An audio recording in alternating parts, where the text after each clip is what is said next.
Disclaimer untuk kepentingan publik. Tuntutan penghinaan dan pencemaran nama baik berdasarkan Undang-Undang ITE dan atau KUHP itu kan terkait penyebarluasan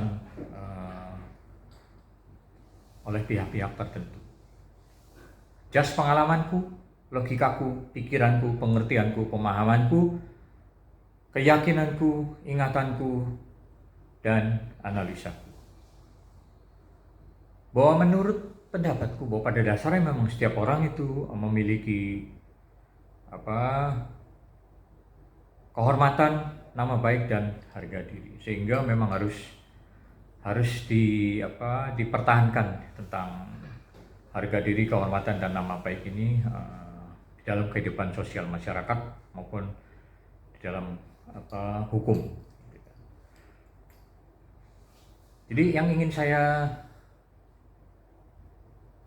ulas adalah tentang penyebaran perbuatan orang-orang tertentu yang diduga melakukan perbuatan pidana, kemudian disebarluaskan oleh pihak tertentu, tapi kemudian pelaku yang melakukan perbuatan diduga pidana ini merasa dirugikan atau dicemarkan dan dihina nama baiknya karena telah disebarluaskan di media misalnya, baik media offline maupun media sosial maupun media online gitu ya. Misalnya adanya dugaan tindak pidana pungli misalnya kan, kemudian diviralkan oleh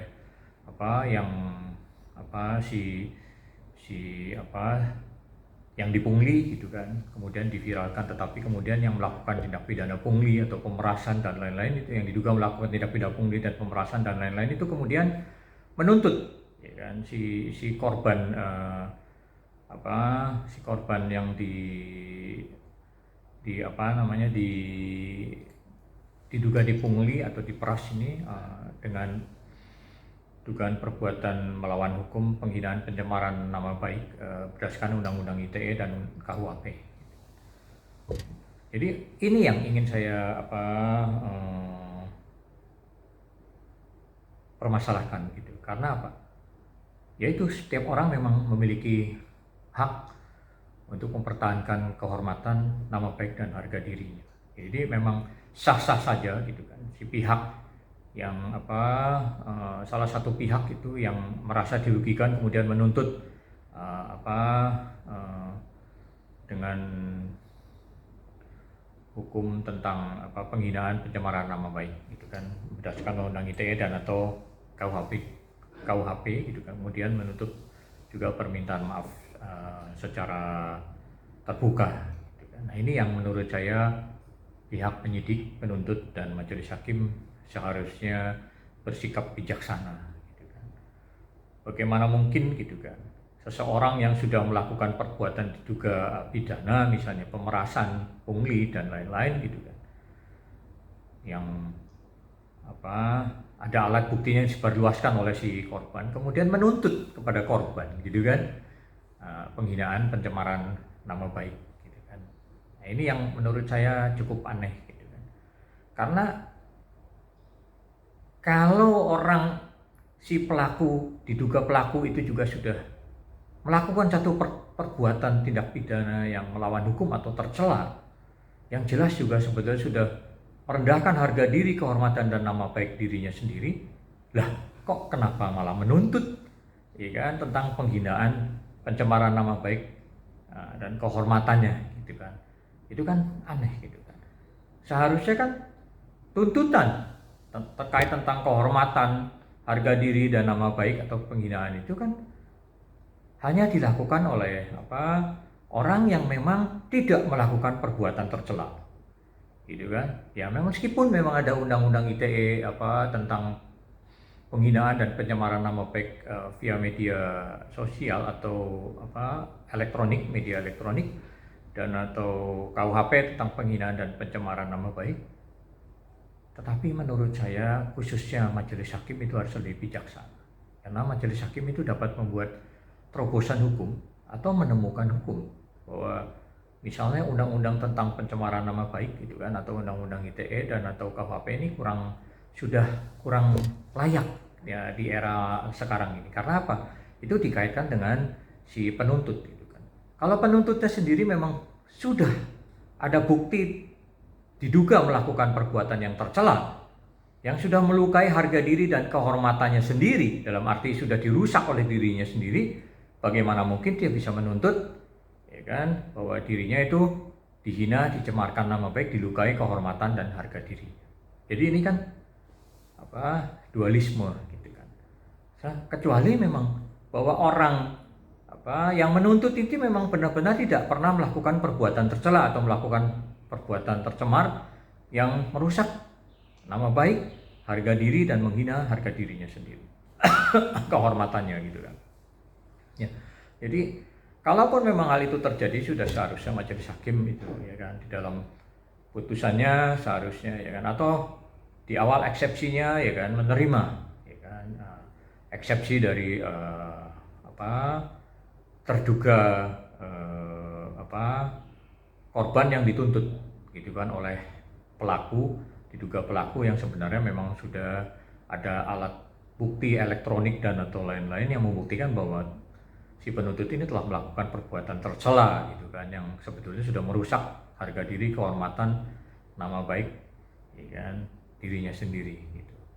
Jadi jangan sampai kemudian misalnya gitu kan ada pihak-pihak yang melaporkan dugaan tindak pidana korupsi gitu kan dengan alat bukti yang cukup gitu kan, minimal 2 alat bukti gitu kan, tapi kemudian terduga pelaku korupsinya kemudian malah menuntut si pelapor ini ya kan, dengan tindak pidana penghinaan, pencemaran nama baik atau kehormatan berdasarkan undang ITE dan atau KUHP ya kan. Ya kecuali memang dugaan tipikornya sendiri ini harus dibuktikan dulu. Kalau memang terbukti gitu kan, ya sudah seharusnya tuntutan tentang penghinaan, pencemaran nama baik gitu kan, ya harusnya gugur demi hukum gitu kan. Jadi menurut saya begitu, karena hakim itu kan ahli hukum gitu kan, otoritas yang dapat membuat terobosan hukum atau penemuan hukum, dan sebetulnya sebagai agent of change. Jadi kalau ada undang-undang yang memang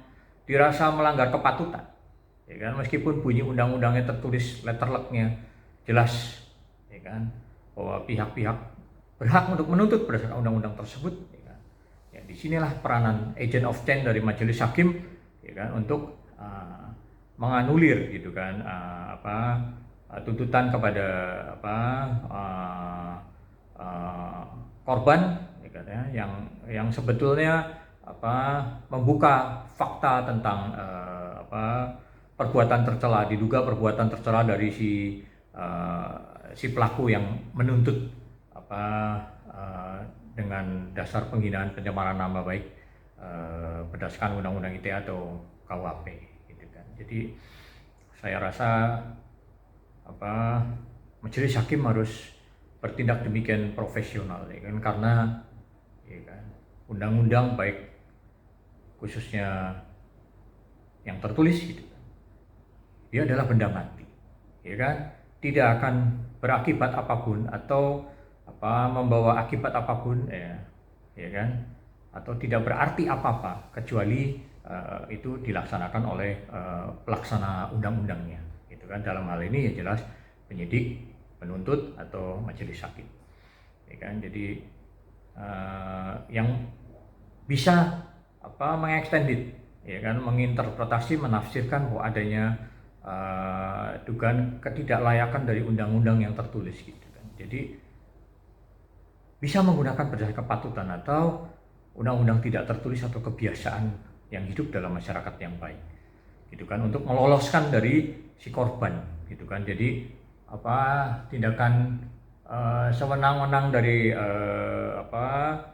pelaku itu dapat diminimalisir gitu kan, dan menyelamatkan banyak rakyat, sehingga